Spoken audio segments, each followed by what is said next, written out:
Welcome to Becoming Church, the podcast where we discuss how the message and movement of Jesus is not just about becoming Christians, but about becoming the church.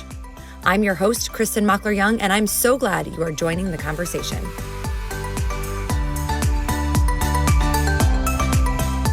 Hey, welcome back to the Becoming Church podcast, the summer staff series. I'm really excited because I have one of my favorites on today. And for those of you that are listening, I think you're going to have one of two reactions. Either you're going to be super excited about this reunion, or you're going to be like, who the heck is this guy? I didn't even know he existed. So it's my friend, Vinnie Candelore. Hey, Vin. What up? What's up? Glad How are you? Good. How are you? I'm good. I'm so excited to have you. Yeah, it's like on the podcast. It's like going to be a catch up period here, and we're just going to chop it up and talk crap on Naeem and. Listen, you have all of the editing power because you edit this podcast and you help put it together. So True. All I can say is I have questions and a direction, but I have no idea what'll come out at the end. I know. You sent me some questions and I thought, you're kind of interviewing all the staff members throughout this, but has anybody interviewed you back? No, not yet, at least. I got a couple questions for you. Oh, no, I'm not prepared. Let's start with this rapid fire, okay? No. These are easy. Okay. All right. First, don't think about them. Okay. Who's your favorite staff member that helped launch Metro besides, who's your favorite staff member that helped launch? You. All right. Who's your favorite non-local staff member? You. All right. Thanks. I mean, I didn't expect this to go so far. So wow, that's amazing. Most creative staff member who was born in the United States besides Sean. You. Wow, 3 for 3. Nailed it. Look at that. Yeah. Listen, we are the dream team back together again. This is amazing.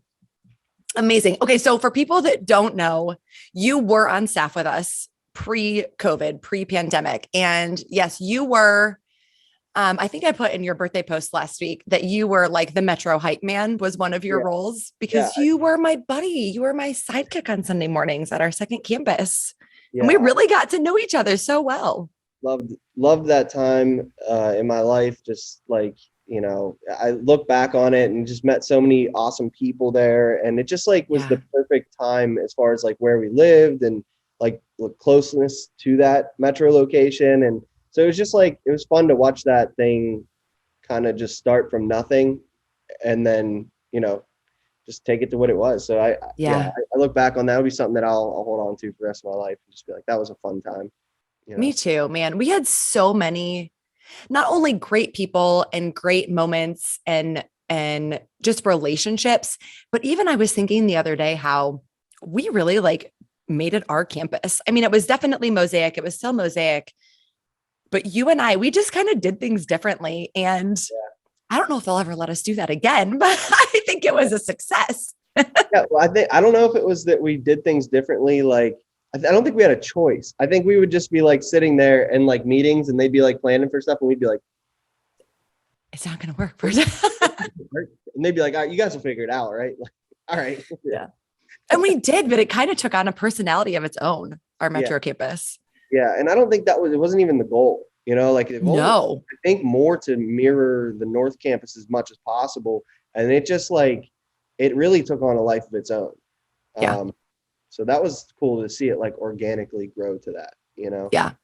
Well, and I think it's cool. It's sad in a way that for a variety of reasons, pandemic, the building being purchased, lots of reasons that campus is no longer happening right now. But also I think it's special that even when we do relaunch another campus in the city, it still won't be the same.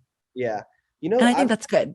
I think it's definitely good. And I think it'll be good because you won't have the same thing. You tried to imitate North at Metro. I think that if you try to recreate Metro in this new location, it's not going to work. So I think if it has its own identity, it'll be better. But honestly, I've been having a small complex here with looking at stuff happening in Charlotte because it's not the same city that I left a few years ago. I saw an article about the epicenter was just sold and how it's just empty and there's nothing in it. And I'm I didn't even know it was struggling. Like I Yeah. didn't know, like when I lived there, it was full. There was like restaurants and bars and nightclubs and all this stuff going on. I mean, I didn't go there like often, but I know that Right. they had like a live after 5 and like all these cool things happening. And then I see an article and it's like, yeah, Epicenter was sold or whatever, and we don't know what they're going to do with it. I'm like, man, like the amount of things that have changed since I moved from Charlotte just because of the pandemic and like all of that. It's like I moved away and in my mind, it's still the same Charlotte. But Right. every time I go back, I'm reminded like of how much life has happened since. It's pretty crazy. Yeah. Yeah. I mean, it definitely just means it's time for you to come back and visit us. Yeah, I was supposed to come down for a wedding this summer, and then the bride and groom were like, we just decided we're just not going to get married, and we're just going to move back home and Oh my just gosh. small wedding back in our hometown and whatever. So they like canceled the wedding plans or whatever in Charlotte. Oh, they still got married. I think they are planning. I don't know if they did, but I think Okay. they're just shifting gears, and most of their families back in wherever, I think Yeah. Detroit or something. Well, you Detroit or Detroit? I don't know. We're not doing this again. Detroit. I lived in Michigan. I know it's not Detroit. Come on. So when you were here, Vin, when you were on staff with Mosaic for 2 years, 3 years? I mean, you still are, but I mean, when you were here. So I was basically just showing up for everything for about a year. Like, because I worked from home, I was just, I was an artist at the time and just, so I had a lot of flexibility in my schedule and I was not on staff, but I was basically on staff. And that was for like 2017 to 2018. Okay. And then I came on staff in June of 2018. Okay. And then that was like my first month there, which was first month was summer camp for the youth. And we Holy all, moly. that was like, if you ever could be thrown into the fire in ministry, it would be starting your first job, full-time ministry and going to summer camp with 20 students basically the next week. Because you were the youth director. Yeah, I got You hired. were the guy. Yeah. I'll never forget. I sat down with Mike at Chick-fil-A in North Lake, and I told him originally. I told him that I wanted to do some work in ministry at PF Chang's in North Lake, and then Okay. he was like, "All right, well, let's schedule a meeting. Let's figure this out." This was like after I had already been there for like almost a year, like just painting the back wall and just like doing all this like stuff around the church. So I told him, I was like, I think I want to do this kind of work. And he was like, all right, let's talk, let's meet, whatever. And then finally, after talking back and forth, we met at Chick-fil-A. And in my mind, I always pictured my role on staff being like either a creative role or like a community, like a young adult type group leader, whatever, something like that.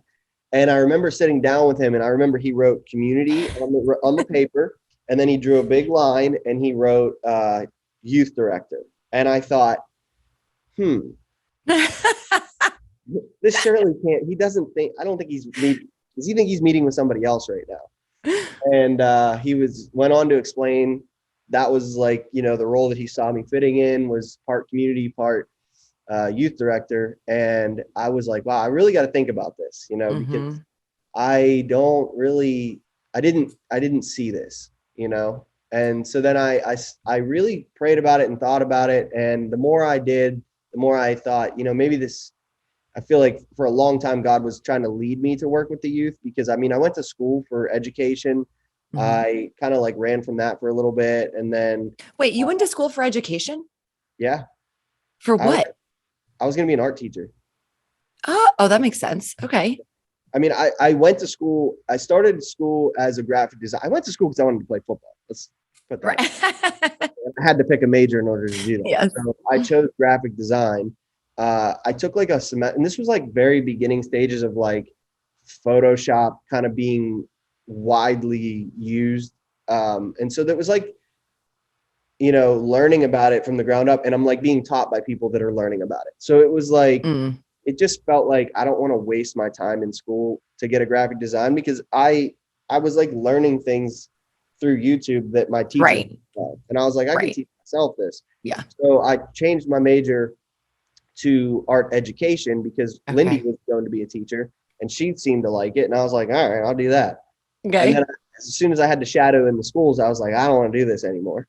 Oh, wait, there's kids. There's actually Yeah, kids now. yeah, there's kids, and the pay is like what it is, So I Right. decided I wanted to make a lot of money, and I decided to work in church, like, Uh-huh. that, for those listening, there's sarcasm in that. Um, Yes. but no, all jokes aside, I got a degree, had no idea what I was going to do.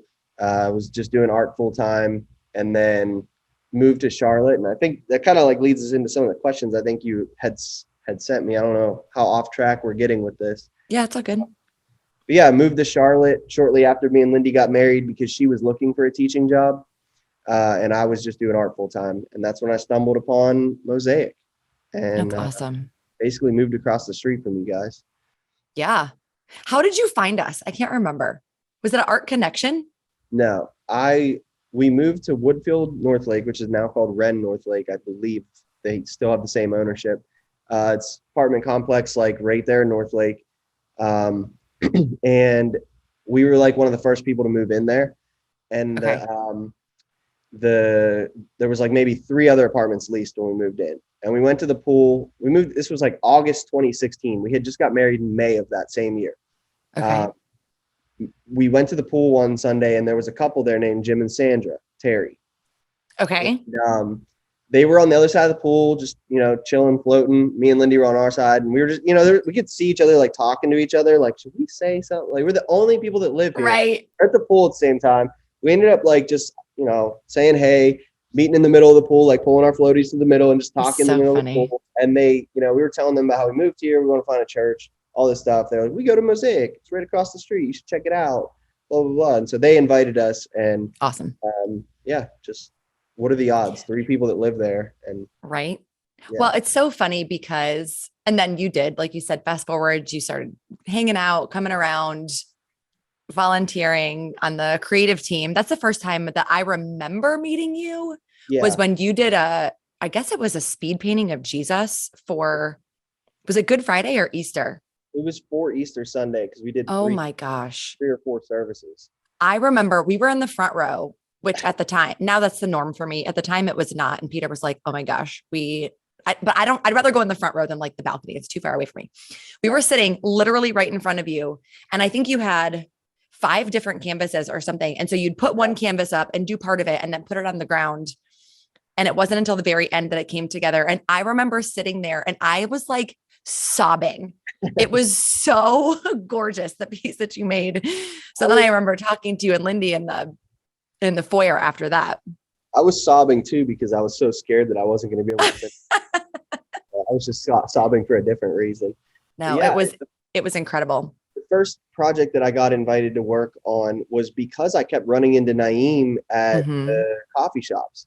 He would go there to like write his sermons, and I was just there like, because at the time I was doing a lot of like graphic design work, so I would just be working different Starbucks. And I ran into him at 3 different Charlotte Starbucks in the course of a month.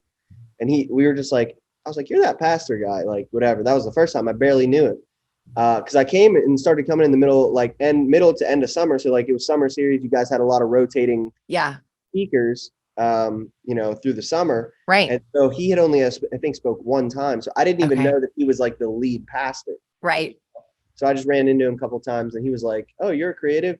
Come. The first thing that he invited me to was to do the string art, the Hope string art thing. Oh my gosh. Okay. We're going to have to put a photo of that. That wall was enormous. Yeah. Yes. That was the first project I helped with. And okay. then I got to meet like Mary and like, people on the creative team, Karen, all them. Yeah.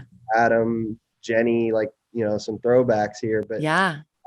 We had a lot of fun with that creative team. And then that kind of was what morphed into the idea to paint that back wall.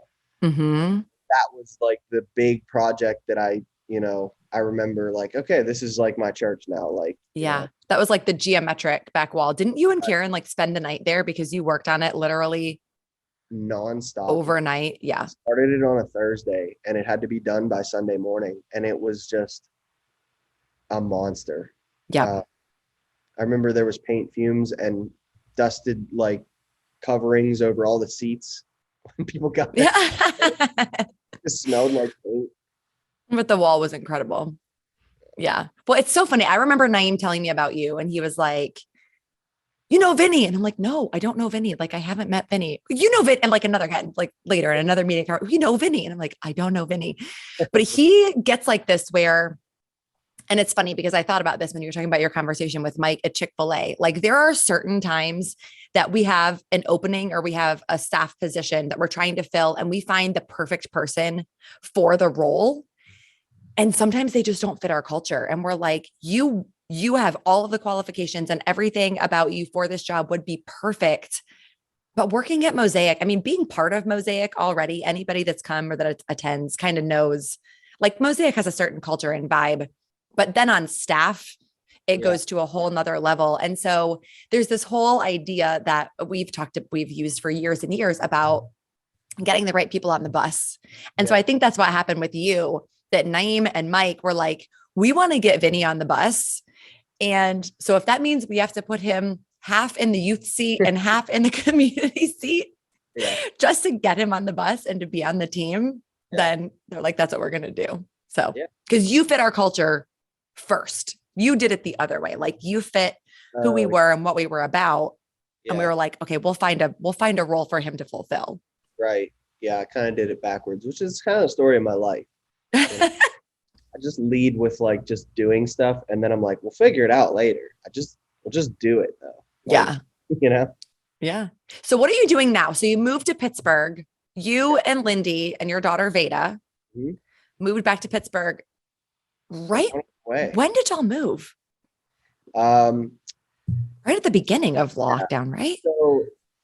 So Lindy, actually, we had Veda July of 2019. So she was just, 6 months old or whatever that is when the lockdown kind of started and things were taking place. I went to a men's night at Metro the night that like the NBA locked down because they were like, it was like the first major sports thing to shut down. And I remember all of us guys were like, oh, like we're sitting there like having beers at the brewery. We're like, what? what's going on? Like we're all like, what do we do? But at the time, Lindy was in Pittsburgh. So I stayed in Charlotte because she wanted to go to Pittsburgh, where both of our families are from, to spend time and like, because I mean, raising Veda without and have help and family and all this stuff was like hard on us, to be honest with you, in a new city. It's not that we didn't have friends, but it's just like, we have a lot of friends in Charlotte that are young professionals, very busy body, not a lot of like people that are retired and like have time to help with the baby. It's always like us trying to fit into their schedule versus like, hey, just bring the baby over when you need time. Yeah. You were like the first ones to have kids in your friend group, your age group. Right. Yeah. So it was really hard for us in that season. So she was like, I'm just going to go to Pittsburgh and spend a couple weeks and just like refresh, spend time with family, let the grandparents meet Veda, all this stuff. And I was like, that's great. I was like, I can't right now because working and we have vacations in the future, week time off already. So I was like, I'll just stay here. 3 days later, the lockdown starts and I'm like, well, why am I here now? So I got in a car and I drove to Pittsburgh because it was like the, whole like 2 weeks to slow the curve and then we'll be back to normal. Yes. And so I was like, all right, well, and you wanted to be with your family, which makes sense. I was like, 2 weeks, I'm not going to be locked down in Charlotte. I was like, let me be locked down in Pittsburgh with my family and wife and daughter. We're living with her mom at the time. 2 weeks turned into a month turned into 2 months. And I'm like, there's no end in sight with this. It's getting worse. Church wasn't back. We were all remote. I'm editing from Pittsburgh and we're paying rent in Charlotte throughout this whole time. Right. So, I remember we had to sit down, me and Lindy, and be like, what are we going to do? We're either going back to Charlotte right now, like in the next couple of days, because I love her parents, but 3 months at her parents' house was like, it's a lot for anybody. Yep. So, and we made the decision that it was best for our family to stay there because we didn't know what the future looked like with the pandemic progressing. And so at the time, her grandfather had passed away in February, right before the lockdown, and he left his house to her dad, which basically her dad was trying to sell the house. He sold it to us for a great price. So we were able to buy a home, which was really a blessing because then the market really was crazy after we bought it. So now it's like we're sitting on this house that we got for very cheap and we're like in a good spot. So it was a really scary and unknown time, but I look back on it and I'm like, God was with us and like leading us through that because, you know, we were just really leaning into whatever was made the most sense in the moment and like decision by decision, you know. Yeah. That's how we're here.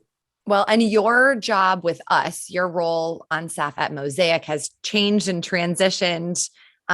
We didn't want to let go of you. So I know that. I know as far as we're concerned, you're still on staff because you and I get to do this, right? Like, yes, we're on Zoom right now, you know, to record this, but like you and I get to catch up every week. Like we have Zoom meetings every Monday. And so we still get to connect with you and laugh with you.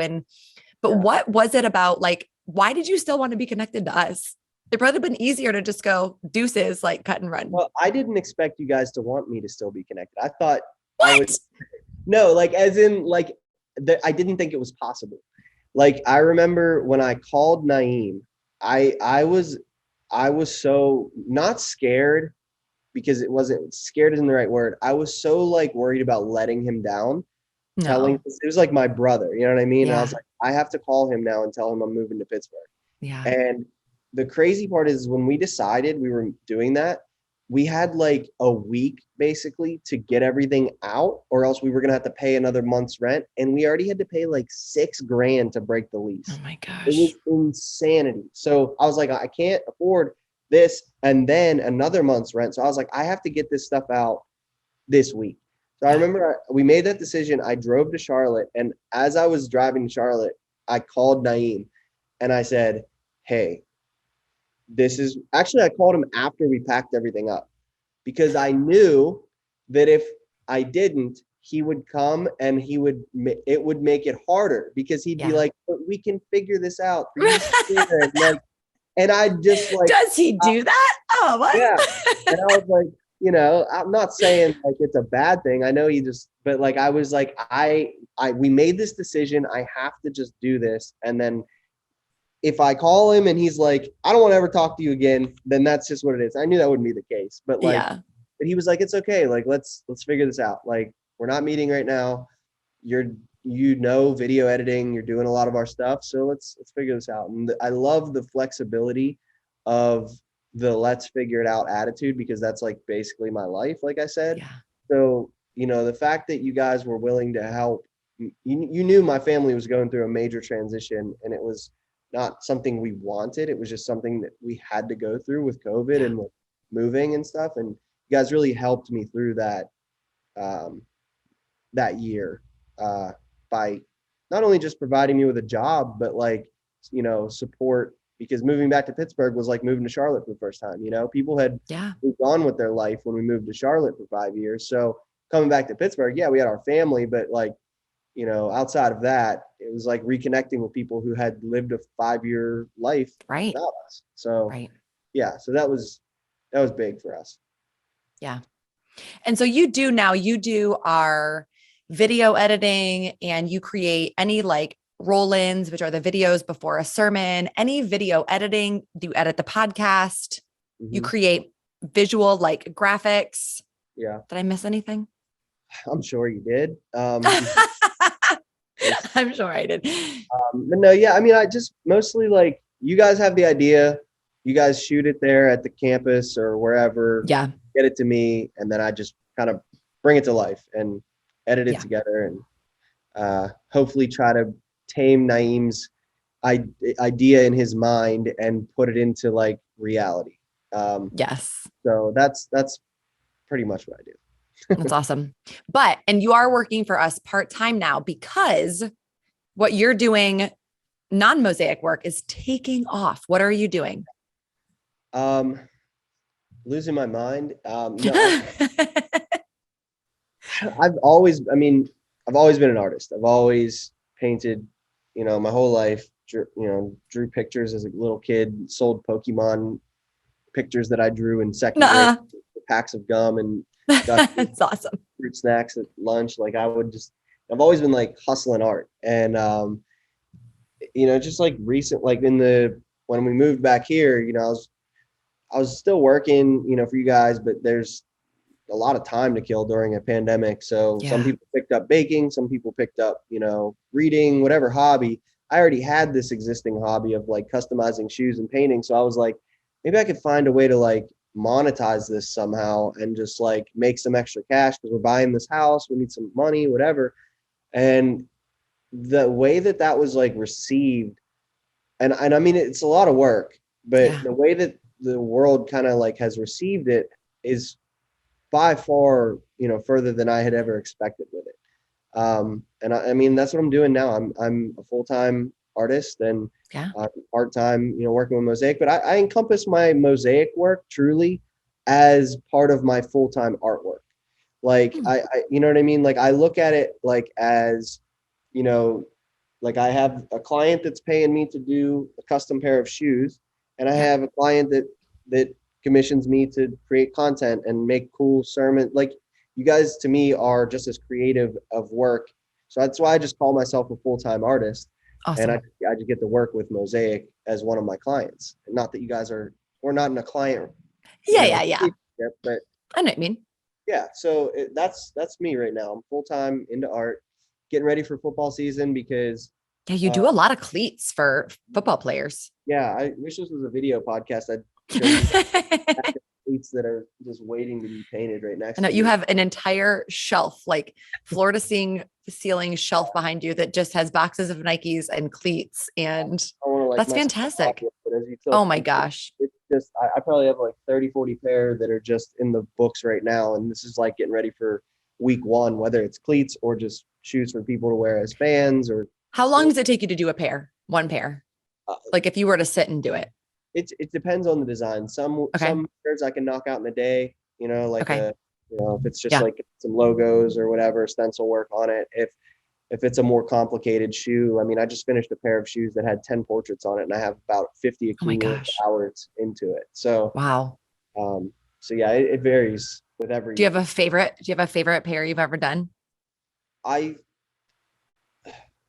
Naeem said, I think it was this past week about how like an artist like never Oh really yeah. truly likes. So sorry, there's a siren in my That's background. okay. It's all good. Yeah, I feel like I always look back and I hate after about 6 months, there's nothing I've done that's older than 6 months that I like. Okay. You just get sick of it or what? I hate it. I hate Oh it. my gosh. I think it's so bad. I pick it apart. I look at the quality of it, I morph as what I like. And then That's so so what I did funny. 6 months ago, I don't like it anymore. Yeah. Your taste So kind of evolves. it's so cliche to say this, but I think every time I finish a project, I'm like, this is the best thing I ever did. But then I like post it and look back on it and I'm like, I hate this now. I wish I had that back to like fix it, Like it's so weird. That's awesome. Okay. So throw the plug out there. If people want to get custom shoes, what do they do? I have a website, vc2art.com, and on there, Okay. there's a link.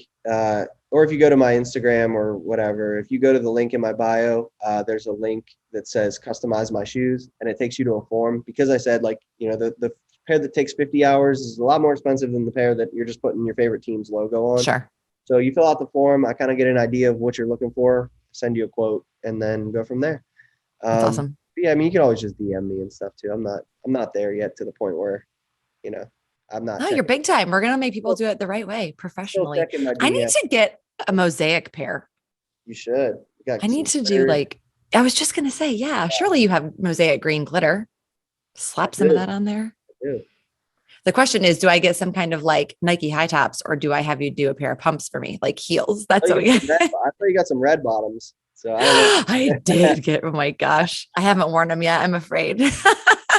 Well, if those red bottoms get all scuffed up, I know a guy that can touch them up for you. Excellent. Excellent. Only the bottoms. Do not touch the rest of them. Uh-huh. All right. So let's let people get to know you in a little quick fire. I'm Okay. going to throw some questions at you. Just the first thing that comes to mind. Okay. Ready? Yeah. All right. What's something that you love? Looking right now because I'm obsessed with this, and there's like 3 empty cups around me. Coffee. Yes. I love coffee. In the summertime, I love watermelon. It's like my go-to snack in the summertime. Don't you hate watermelon? I hate watermelon. I was just waiting, I just remembered that. You hate watermelon. I don't understand you. just waiting to say that. I will eat a watermelon a day if I could. Oh, I love the like crisp bite into a watermelon. No, the texture's the worst part. Oh, I love the It's texture. like not crisp. It's like mushy, No, but crunchy, but oh. You must have had some bad watermelon. Every summer I try it like once. I'm like, Really? okay, it's been a year. I'm going to taste it. And then I'm like, nah, no, thank you. That's so funny. It's my favorite. It's my favorite fruit. And I like pineapple too, but like summertime, I could eat fruit and just juice all summer. Like I don't like Awesome. to eat heavy stuff in the summer. Yeah, I'm with you. Although how hot does it get in Pittsburgh? Like 65 degrees? It gets pretty hot. Like the humidity is what kills you. It's like, Okay. if it's like 85 and 90% humidity, it feels like Yeah, that's rough. Day. Yeah. All right. What's something you don't like? I thought about this. I don't like people who stop asking questions. Oh, that's good. I hate when I don't hate the person. It just, there's a lot of tradition in Pittsburgh and a lot of things that people just do because we do them. And it's like the, Italian heritage of my family and the Pittsburgh blue collar roots where it's just like, this is the way things are. And it's just like, I find myself so many times a day being like, but does it have to be like, do we have to do this? So I was thinking about that question and I know these are like rapid fire. I'm not supposed to explain them, but I feel like it's a little bit deeper than but yeah. The other one I wrote down, if you wanted it to be more rapid fire, was country music. Can't stand country music. Okay. Never a country music person. Okay. What's something you're scared of? I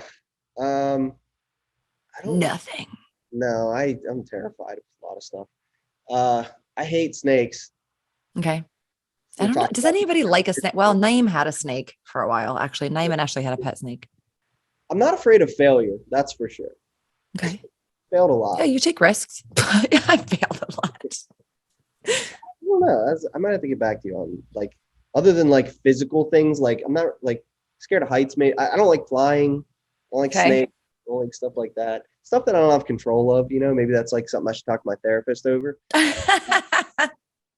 Yeah. Anyways. No, that's good. It didn't have to be a spiritual answer. So you're set. All right. What is a surprising thing about someone else on staff or something that people would be surprised to know that happens? I think people would just be surprised about maybe they wouldn't be surprised now, but the goofiness of just how there's never a meeting. I've been in some of the heaviest meetings possible. Yes. There's always room for lighthearted humor in those moments. Nothing is too serious. And it doesn't mean that we don't take things seriously, but it's there's a perspective in that, allowing room for the reminder, it's going to be okay. Even if the biggest picture of it's going to be okay is far-fetched out there is hope on the horizon type feeling too. And I think that would be something that people maybe not be surprised by, but just yeah, that was the thing. Yeah, that's what I would say. I love that. What's something that people would be surprised to know about you? About me, I mean, I don't know how many people know this. I think a lot do, but I never know how to scale it. But I used to play college sports. So I played football in college. I know I said this earlier. One of my favorite things to just I love competing, and I love something that I can walk away and say I won. Yes. I love that. And so one of the things I love to do is play pool. I love playing. I could go to a dive bar, not even drink, not even have a beer, not even do anything, just put a couple quarters on a pool table and just play random strangers in pool all night long. And I would be so happy. That's awesome. Are you good at it? I'm pretty good at pool. I grew up with a pool table in my house. So I was always playing growing up. Just play yourself, you just set the table up and you pretend like you're playing against somebody and you miss a shot. It's it's your turn now. And you're okay. That's awesome. That's awesome. All right. What music are you listening to right now? A little bit of everything. But not country music. Not country music. I don't know, I still listen to it occasionally because Veda loves it, and Lindy has trained Veda to like some country. So like I Oh, grit and bear it. It's cute when she's singing it. I will say I that. bet. Um, I love hip hop, and I listen to a lot of hip hop, rap. There's a song from TikTok right now that's stuck in my head. It's called Bad Habit, and I Okay.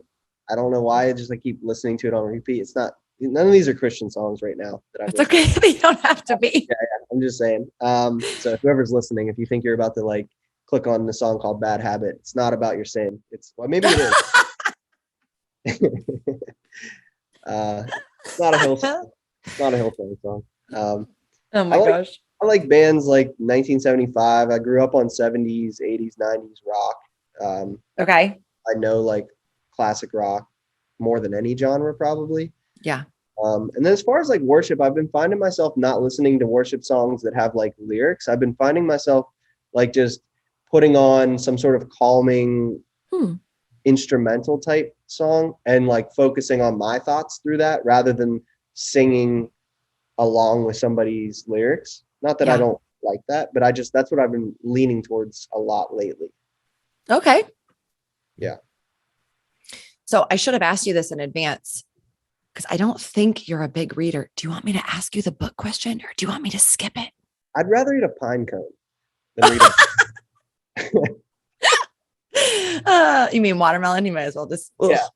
No, yeah. I don't know. I've read a couple books over the last year or so, and I'm more of like a listener, like I'll listen to it on audio, whatever. That But counts. yeah, I guess that counts. But it's funny though, like I've never been a big reader. But I can consume like a documentary or like you know, a podcast or whatever, like hours on end. Because when I'm painting and I'm Yeah. spending all this time just hunched over a shoe, I want something like, so I'll listen to stuff. But there's been a couple books that I've been recommended, and like I've read the book, and then I'll be like, I get obsessed with like, well, I want to know what this book was written 10 years ago. I want to learn like what this person's doing. I'll like find a podcast with them, and they're like contradicting what they said in the book, and I'm like, well, then why was I reading the book? Like, I'll just go to your most recent podcast and get your most recent thoughts. Yeah. So what are you listening to when I mean, besides music, do you have favorite podcasts or favorite Um, other things, or do you just kind of grab whatever? Yeah, no, I don't just grab whatever. I have like a rotation of some that are more like news heavy, some that are more spiritual heavy, some that are more like some pastors have podcasts. I listen to a lot of comedy podcasts. Okay. I listen to like I like hearing a variety of voices. I listen. There's like some there was a guy who's he's an atheist. He had a podcast. I was listening to him because he would interview different people of different faiths and like I don't know. I like diversity in the thoughts because I Yeah. think that goes back to like the whole people who stop asking questions thing that I can't stand is like, how do you know how are you so sure if you've never explored why you feel the way you feel and what you Right. believe and all these things. So I don't have like one name or one thing to give you, but That's all right. maybe I text you a couple, but yeah, I don't, I'm Yeah, all I grew up definitely of the idea that like you only listen to or read or watch things that fully 100% align with our beliefs, which when you grow up in a very black and white, I don't want to say household, but like, well, yes, household. That is what that's the only thing I can say. It's really hard to find things that align 100% right. with everything. But it was like, it was kind of given to me, presented the idea that like through osmosis, like if you read a book or watch something or listen to something that has a different belief, it's going to like I think you trick your brain and you're going to now believe that thing. Where now I'm like, I am so with you. I will listen to atheists. I will listen to people tell me what's wrong with the church, like all of these things, because it helps me to think and it helps me to know, okay, I still do believe this and here's why. And now I have an actual concrete sense yeah. Well, of reason. it's also helped me cut through a lot of the crap with Christianity too, because Yeah. like, I listen to these points and these counter arguments and these things, and it's like, I think that's another one of my fears is like wasting my time with like a watered down version of Jesus that like, Yeah. that, he never really wanted. And I think that we've kind of made, so it's like, hearing these differing things now when I hear like somebody speaking spreading like this version of the gospel that I'm just like, that not only just do I not, it's not that I don't want that. It's just that just doesn't hold water in like any stretch of the imagination. Yeah. And it's like, so you ever thought about it? And it's like, right. Yeah, I don't know. Mike said something in one of his sermons recently just about how, like, remove everything but don't remove me, like talking about Jesus. Yeah. And I love that. And I think that's kind of where I'm at right now, where I'm just like, everything's up for me to talk about and hear. Right. I just like Jesus is like a non-negotiable for me, but well, and yeah. you would never know that it was a watered down version if you hadn't done the work Right. yourself of researching and learning and studying. That's the problem, I think, is people are fed that, hey, here's like watered down Jesus, Christianity, whatever you want to say. And they just take it in because they don't know any different. Yeah. If you give a watered down margarita to somebody who's never had alcohol, they're going to go, oh my God, this is like potent. But if you give it to someone like me or, what I'm saying, me, there's some tequila in that thing. Yep. That is the best analogy I think I have ever heard. I'm going to start using that. Maybe not on Sunday mornings. I might get in trouble. Listen, people, you're at Mosaic. Know where you are. All right, Vinnie, what is one last thing that you want people to know or that you want to say or you didn't have a chance to say? I feel like maybe just like it's gonna be okay. Like I don't know, like what people go through on a daily basis, but like maybe just like it's gonna be all right. It may not be the same. It's probably not gonna be the same, but it's gonna be all right. And even if you have to like hold on to like an eternal, it's gonna be all right. As hard as that is, it's gonna be all right. Yeah. And I don't know where that came from because I wasn't even planning to say that, but I think, just the vibe of like not taking things that happen too seriously, to you. Not that, like we said earlier, don't take it seriously, but like, it's going to be all right. No, that's so good. I feel like that emoji with like the little watery like eyes right here. Like that really was, I don't know, you got me. And I guarantee you there's somebody listening that has been laughing along, cutting up with us, and you just got them like in their car or while they're on a run or doing whatever tedious little thing. And I don't know. I'm not the kind of person that blames every single thing in life on God or the Holy Spirit. Like sometimes you just sneeze because you have allergies. Do you know what I mean? But I think in this case, that was for somebody. And so my dad, I love it.